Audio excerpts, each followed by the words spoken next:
अस्सलाम वालेकुम सामीन मोहतरम, मैं हूं आपका मेज़बान आसिफ इकबाल और आप सुन रहे हैं रेडियो आवाज़ का मकबूल तरीन प्रोग्राम काम की बात। आज हम डिस्कस करेंगे एविएशन एंड टूरिज़म को।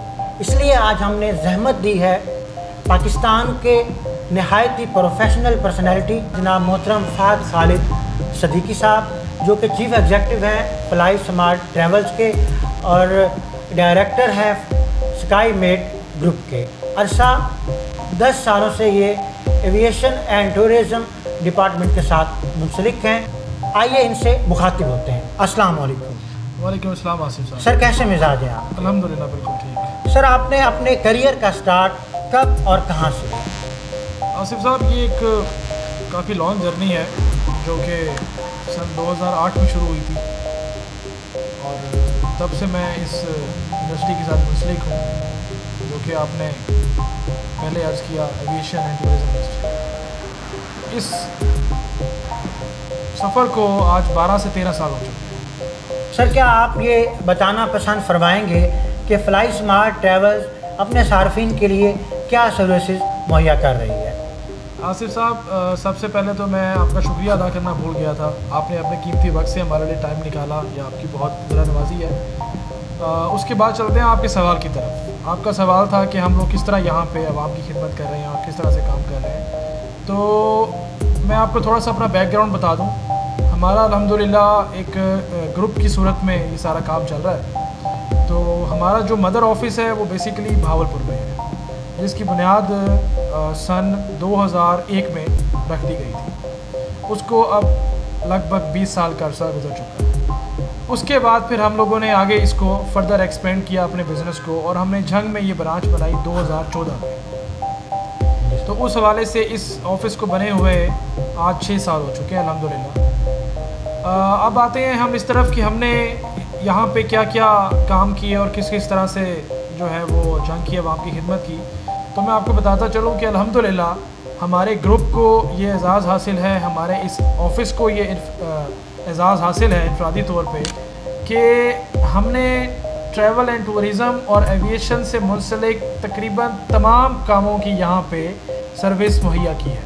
हर वो काम जिसके लिए पहले झंग की आवाम फैसलाबाद या लाहौर जाया करती थी, अल्हम्दुलिल्लाह हमने पिछले 6 सालों में वो सब काम उनको यहाँ पे उनके अपने शहर में उनके डोर स्टेप के ऊपर मुहैया की है। जिसमें मैं आपको बताता चलूँ, सबसे जो मेन चीज़ है वो ये थी कि आज से लगभग 6, 8, 10 साल पहले लोग फैसलाबाद या लाहौर जाया करते थे। अगर उन्होंने कोई जहाज़ पे सफ़र करना होता था, अगर उन्होंने अपनी फैमिली के लिए कोई भी टूरिस्ट पैकेज डिज़ाइन करवाना होता था अब्रॉड के लिए, तो वो जाया करते थे लाहौर और फैसलाबाद, और वहाँ जाके उनको काफ़ी मुश्किलात का सामना होता था। तो अल्हम्दुलिल्लाह हमने जब से यहाँ पे काम शुरू किया है, तो हमने एक तो एयर टिकटिंग पे बहुत काफ़ी हद तक ग्रिप हासिल की है। उसके बाद जो दुनिया के मुख्तलिफ ममालिक में टूरिस्ट पैकेजेस होते हैं, उस पर हमने काम अल्हम्दुलिल्लाह किया है।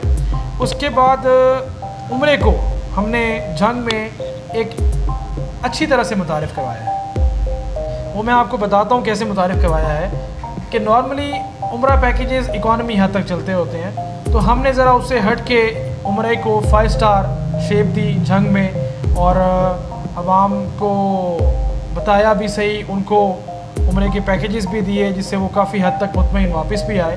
तो एक अच्छा, मतलब आप ये कह सकते हैं कि एक पॉजिटिव पहलू हम लोग लेके आए ट्रैवल एंड टूरिज़म जो है इंडस्ट्री का आवाम के सामने। और काफ़ी सारे काम जो यहाँ पे पहले नहीं होते थे और हम जो आवाम है वो जाया करती थी लाहौर या फैसलाबाद, वो हमने उनको यहाँ पे दिए। तो अल्हम्दुलिल्लाह ये एक तरह से आप कह सकते हैं कि हमारे लिए एजाज़ की बात है। फहद भाई, कोरोना डिज़ास्टर ने एविएशन एंड टूरिज़म इंडस्ट्री को बहुत डिस्टर्ब किया, लेकिन इसके साथ साथ ओवरसीज़ पाकिस्तानियों के लिए भी बड़े मसाइल खड़े हुए।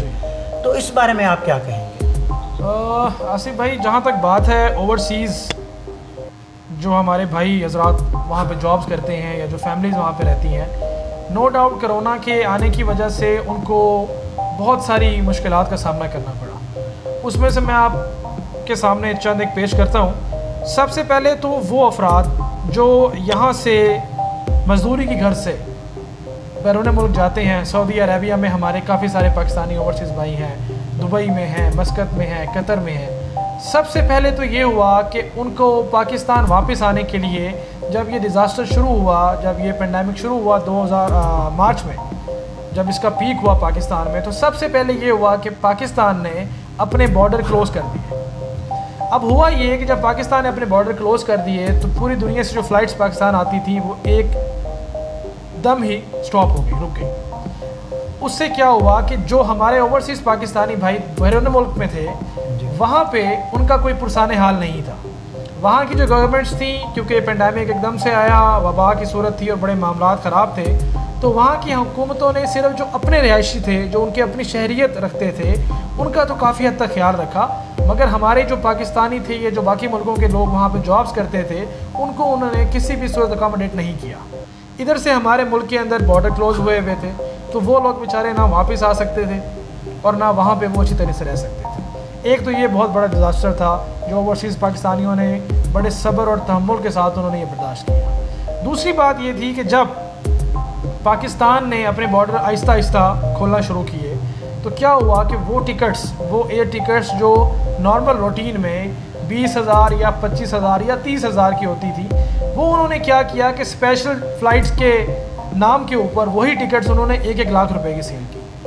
अब हुआ क्या कि जो बेचारे गरीब लोग थे, जो वहाँ पे रोज़ी रोटी के लिए गए हुए थे, उनके लिए बड़ी परेशानी का सबब बनी वो चीज़, और उन्होंने उधार लोगों से पैसे मांग के और बड़ी मुश्किल से वापसी का सफ़र किया ताकि हम अपने मुल्क जाके सुकून का सांस लें। और आप यकीन कीजिए कि अभी भी कुछ लोग ऐसे हैं जो वहाँ पे स्टक हैं, सिर्फ इसीलिए वो बर्दाश्त कर रहे हैं मुश्किलात, क्योंकि उनके पास पैसे नहीं हैं। सर, वो लोग जिन्होंने टिकट्स तो परचेज़ कर ली थी लेकिन वो ट्रैवल ना कर सके, तो क्या उनकी रिफंडिंग का क्या सिलसिला? एग्जैक्टली, ये भी आपका बड़ा अच्छा सवाल है। इसमें हुआ ये आसिफ साहब के कुछ एयरलाइंस जिनके हम भी बहुत मुतरिफ़ हैं और बहुत अच्छी एयरलाइंस हैं, उन्होंने आवाम को अकोमोडेट किया बड़े अच्छे तरीके से, जिस तरह प्रॉपर तरीक़ाकार हुआ करता है। हमारा एक ना बहुत बड़ा एक अलमिया है हमारी एविएशन इंडस्ट्री का कि इसके अंदर कोई किसी को पूछ नहीं सकता। एयरलाइंस को कोई पूछने वाला नहीं है। एयरलाइंस ने सिर्फ एक ईमेल करनी होती है, उसके बाद वो पॉलिसी सारी की सारी इम्प्लीमेंट हो जाती है आवाम के ऊपर। दरमियान में कोई रेगुलेटरी अथॉरिटी नहीं है, कोई इदारा नहीं है ऐसा जो उनसे पूछ सके कि आपने जो ये अभी अभी कानून बनाया, ये किस कानून के तहत आपने कानून बनाया और पास किया। तो ऐसी कोई बात नहीं होती। ये कॉर्पोरेट स्टैंडर्ड बिजनेस है। एग्जैक्टली, तो इसलिए इसका कोई ना कोई होना चाहिए, मगर ऐसा कोई नहीं है। तो हुआ ये कि काफ़ी सारी एयरलाइंस, जिसमें से मैं आपको बताता चलूँ, इतिहाद एयरवेज़ है, बहुत बड़ा नाम है, टर्किश एयरलाइंस है, एयर अरेबिया है। इस तरह की एयरलाइंस ने आज तक टिल डेट अपने उन पैसेंजर्स को जिन्होंने इनको पैसे कैश दे के इनसे टिकट्स ली हुई थी और इनकी फ़्लाइट्स कैंसिल हुई, उन लोगों को आज तक अकोमोडेट नहीं किया, उनको आज तक इन्होंने पैसे वापस नहीं किए। जबकि साथ ये बताता चलूँ कि जो एयरलाइंस की SOP होती है, एयरलाइंस बेसिकली IATA एक हमारा इदारा है, इंटरनेशनल एयर ट्रैफिक एसोसिएशन, उसके साथ मिलके वो ब्रिज के तौर पे काम करता है, उसके साथ मिलके आगे ये अपनी सेल बढ़ाते हैं। तो IATA और एयरलाइंस की एक SOP है कि जब भी कोई एयरलाइन अपनी फ़्लाइट कैंसिल करेगी अपने किसी वजह से, लाइक कोई पेंडेमिक है या उनका जहाज़ ख़राब हो गया या पायलट नहीं आया या मौसम ख़राब है या कुछ भी है, उस सूरत में वो अपने मुसाफिर को पूरा रिफ़ंड 1 रुपया काटे बगैर जल्द अज जल्द देने के पाबंद है। अब ये है उनकी SOP, उनका ये रूल है, मगर उन्होंने अपने रूल को ही वायलेट किया। उन्होंने क्या किया कि अभी तक एट द मोमेंट उन्होंने रिफ़ंड वापस नहीं किए और उन्हें एयरलाइंस को पूछने वाला कोई नहीं है। तो ये भी ओवरसीज़ पाकिस्तानियों ने बहुत हद तक ये वाले मामला भी बर्दाश्त किए, उन्होंने ये सारे मामला देखे। मगर साथ साथ बताना चलो एक पॉजिटिव चीज़ भी है, हम नेगेटिव चीज़ ना डिस्कस करें, पहले ही बड़े परेशानी के मामला हैं। अच्छी एयरलाइंस जिसमें मैं जिक्र करूँगा PIE का। PIE के लिए हम सब ये टर्म यूज़ करते हैं कि ये ख़त्म हो चुकी है, ये मामला ख़राब हो चुके हैं। PIE ने इस सारे पेंडेमिक में, डिज़ास्टर में, उन्होंने इस सिनेरियो में कि रिफ़ंड्स के मामला में उन्होंने कमाल कर दिया जी। उन्होंने अपने तमाम पैसेंजर्स को SOP के मुताबिक जल्द अज जल्द रिफ़ंड मुहैया किया। PIE का रिफ़ंड कहीं भी किसी भी बंदे का पेंडिंग नहीं है। तो ये बहुत एक अच्छी खुशाइन बात है PIE के हवाले से हमारी, क्योंकि नेशनल कैरियर है, हमारे मुल्क का सरमाया है, अल्लाह पाक उसको और तरक्की दे। तो PIE बड़ा पॉजिटिव रहा है अल्हम्दुलिल्लाह। बाकी एयरलाइंस ने तंग की है। जी आसिफ साहब। सर, अब हालात कुछ बेहतर हो रहे हैं, तो तो उम्रा ज़ायरीन के लिए सऊदी अरेबिया गवर्नमेंट ने किस तरह की स्ट्रेटजी अख्तियार की है कि दोबारा से उम्रा ज़ायरीन जो है वो वहाँ मूव कर सकें? आसिफ साहब, उम्रा ज़ायरीन के हवाले से मुतज़ाद खबरें आती जाती रहती हैं। तो जो कुछ हमारे तक मामला पहुँचे हैं, जो बातें पहुँची हैं, उसमें सबसे पहले तो ये है कि पाकिस्तान से उम्रा के लिए सफ़र करने वाले हर ज़ायर के लिए उन्होंने कोरोना टेस्ट, जो PCR टेस्ट है, वो अपनी जो भी नॉमिनेटेड लैब्स हैं उनसे मैंडेटरी कर दिया है।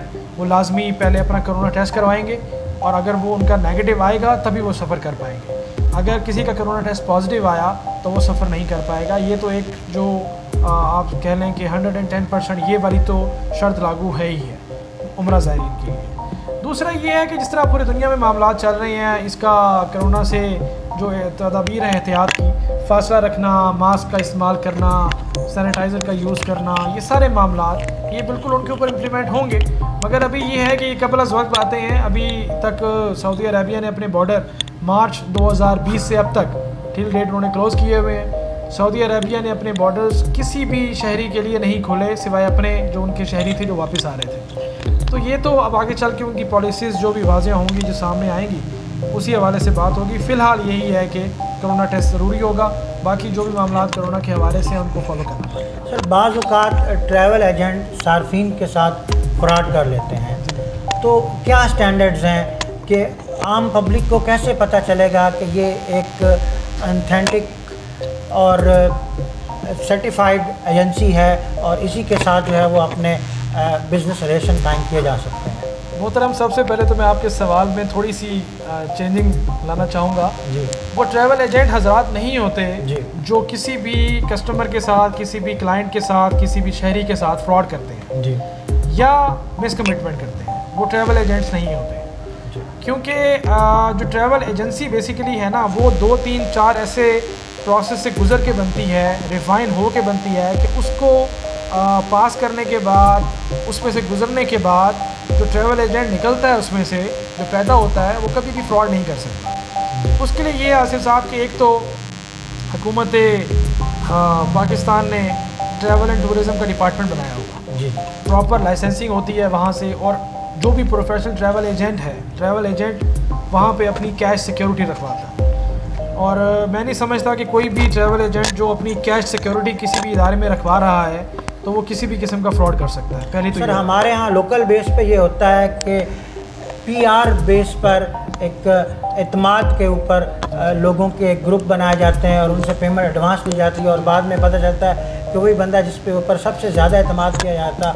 वही रफू चक्कर हो गया और वो इस मुल्क में ही नहीं है। आसिफ साहब, वो यही है ना कि आवाम भी इसमें गलती आवाम की भी है जी। देखिए, पहली बात तो ये कि वो ट्रैवल एजेंट्स नहीं होते, वो क्वैक्स होते हैं जी, ठीक है। दूसरी बात ये है कि हमारी आवाम की भी गलती है कि वो जब भी किसी ऑफिस में जाए, बेशक से ऑफिस अच्छा बना हुआ है, मगर फिर भी उसको चाहिए कि वो किसी ट्रैवल एजेंट के पास जाए तो उससे उसके लाइसेंस को देखने की डिमांड करें जी। वो उसे कहे कि मुझे आप अपना लाइसेंस दिखाएं जो कि ट्रैवल एंड टूरिज़म डिपार्टमेंट से इशू हो।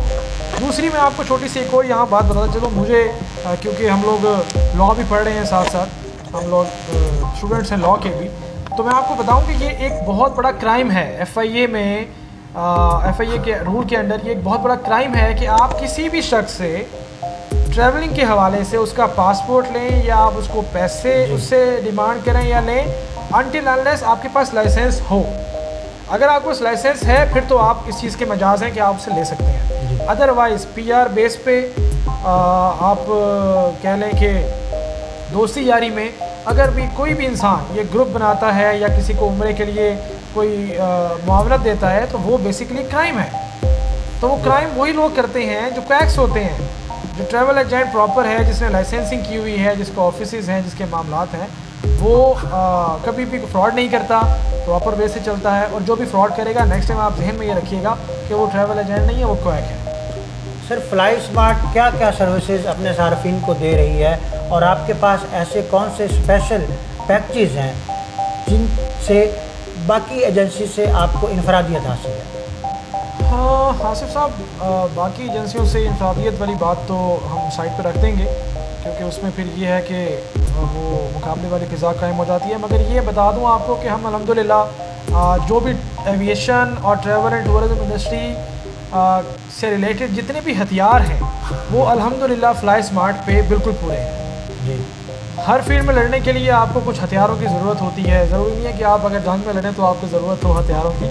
आप अगर किसी भी बिज़नेस में हैं, आप किसी भी फील्ड में हैं, तो उसको चलाने के लिए, उसको रन करने के लिए, उसको तरक्की देने के लिए, अपने लोगों को सर्विसेज देने के लिए आपको सबसे पहले जो आपके स्किल्स हैं, जो आपके हथियार हैं, वो पूरे रखने चाहिए। तो अल्हम्दुलिल्लाह फ्लाई स्मार्ट के पास ये एजाज़ है। अल्हम्दुलिल्लाह फ्लाई स्मार्ट को अल्लाह पाक ने ये तौफीक दी है कि हमारे पास जो हमारे इक्विपमेंट्स हैं, जो हमारी फील्ड से रिलेटेड हैं, वो हमारे पूरे हैं अल्हम्दुलिल्लाह। उसके अंदर ये है कि एयर टिकटिंग आ जाती है, उसमें जो टूरिस्ट पैकेज आ जाते हैं। उसके अलावा उसके अंदर पूरी दुनिया में, ये सिर्फ मैं वैसे नहीं कह रहा हूँ लफ्ज़न, पूरी दुनिया के जो होटल रिजर्वेशन है वो अल्हम्दुलिल्लाह हम झंग, हमारा छोटा सा शहर है, इसमें बैठ के हम पूरी दुनिया की आपको कहीं की भी होटल रिजर्वेशन दे सकते हैं। उसके बाद फिर उम्रा पैकेजेस आ जाते हैं। उसके बाद फिर अभी एक हमारा नया सेटअप शुरू हुआ है जो कि डोमेस्टिक टूरिज़म के हवाले से है, नॉर्दर्न एरियाज़ का। वो भी हम बड़ा अच्छे तरीके से इंशाल्लाह डिज़ाइन कर रहे हैं। तो वो भी एक हमारा इसके अंदर जो है ना वो आप कह सकते हैं कि शमूलियत उसने नहीं इख्तियार की है, हमारा एक नया सेगमेंट है। तो अल्हम्दुलिल्लाह हमारे एहतियात पूरे हैं और अल्हम्दुलिल्लाह हम हर तरह से जंग की अवामी खिदमत कर रहे हैं। Sir fly smart travel and tours एक बड़ा ही बाएतमाद इदारा है, तो इस हवाले से आप जंग कम्युनिटी को क्या मैसेज देना चाहेंगे? जंग कम्युनिटी के लिए मेरा एक बहुत मुखलिसाना मैसेज है।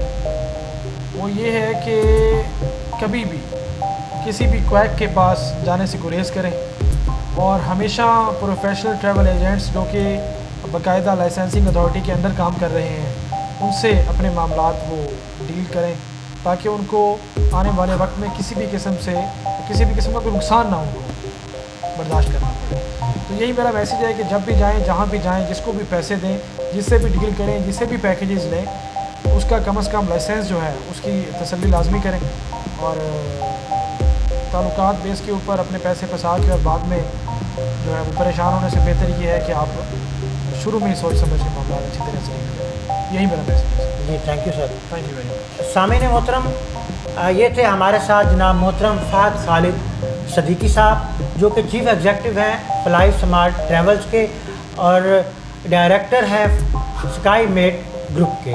अरसा 10 सालों से ये एविएशन एंड टूरिज़म डिपार्टमेंट के साथ मुंसलिक हैं। इन्हीं अल्फाज के साथ आसिफ इकबाल को इजाज़त दीजिए। अल्लाह।